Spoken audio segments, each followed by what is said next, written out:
let me kind of transition now to my people, the Persian people. And I'm curious, at what point in your career did you become familiar with, oh man, these Persians, they're really big fans of mine, these Iranians.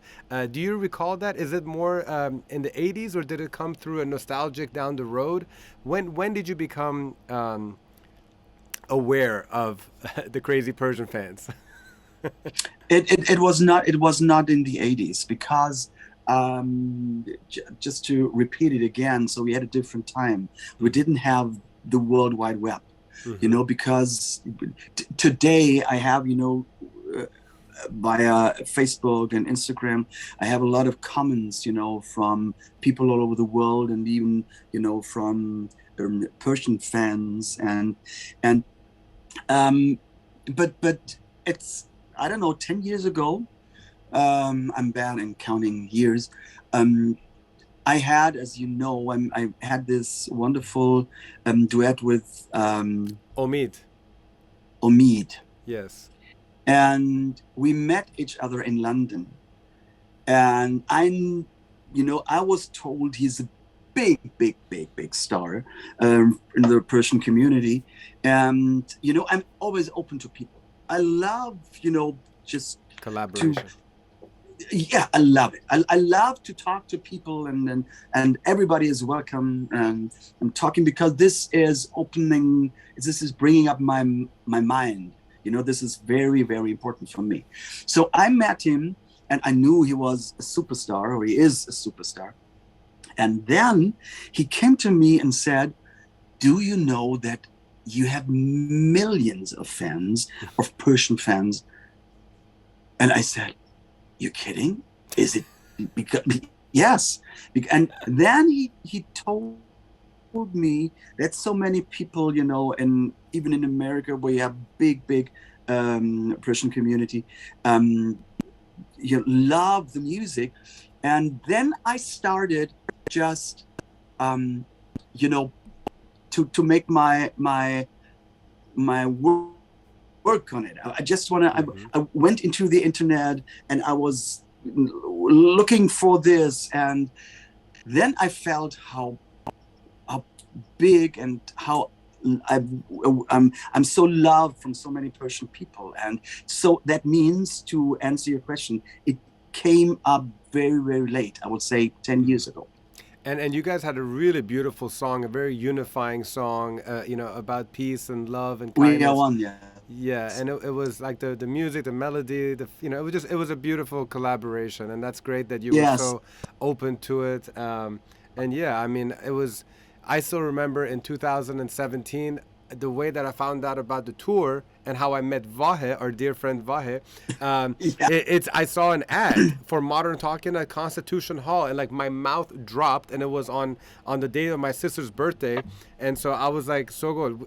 This is my birthday gift. It was like 6 months out. I was like, I'm buying tickets, so I got good tickets, and it's so funny that I ended up hosting that same concert that I bought tickets to, because then I started talking to Vahe, and I was like, Vahe.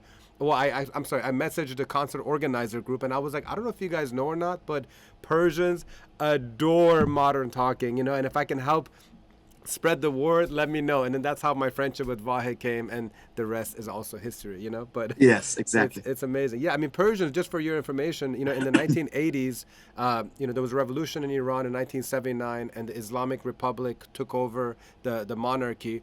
And so you couldn't have any music. Women had to wear hijabs, and so your music was actually spread underground in the 80s. So that's how they got into it, which I think that's a common denominator between a lot of your loyal fans around the world. They're from countries that music was suppressed, and they kind of Yes. slipped through the crack, which is amazing. And so that's how in the 80s every single Persian that was partying was loving your music. And then I used to DJ in the 90s, so we were playing the songs, and people would go crazy for Sherry Sherry Lady and You're My Heart, You're My Soul. And now years later with these tours, people are just loving the nostalgic aspect of it, and so it's been a fun thing to kind of watch and witness.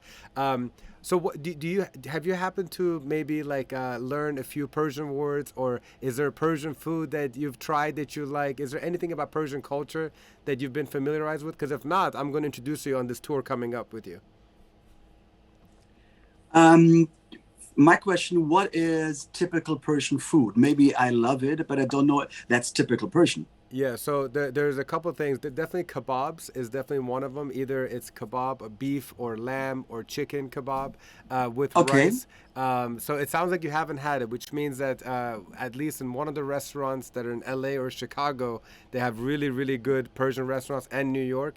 Let's try to make sure that we have either a lunch or late lunch and you enjoy authentic Persian food. And then you have to finish it with a nice Persian tea. You know, you can't have a nice meal without finishing it up with a Persian tea.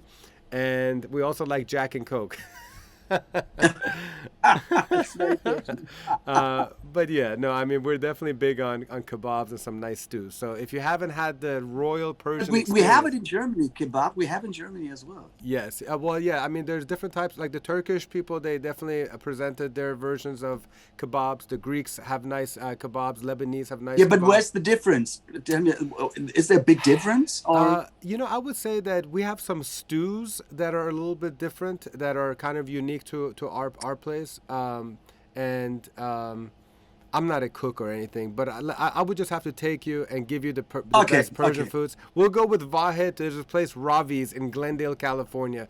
I'm surprised that Vahed hasn't taken you yet. So we'll go to that one, and then you'll have to see for yourself what makes the Persian food unique.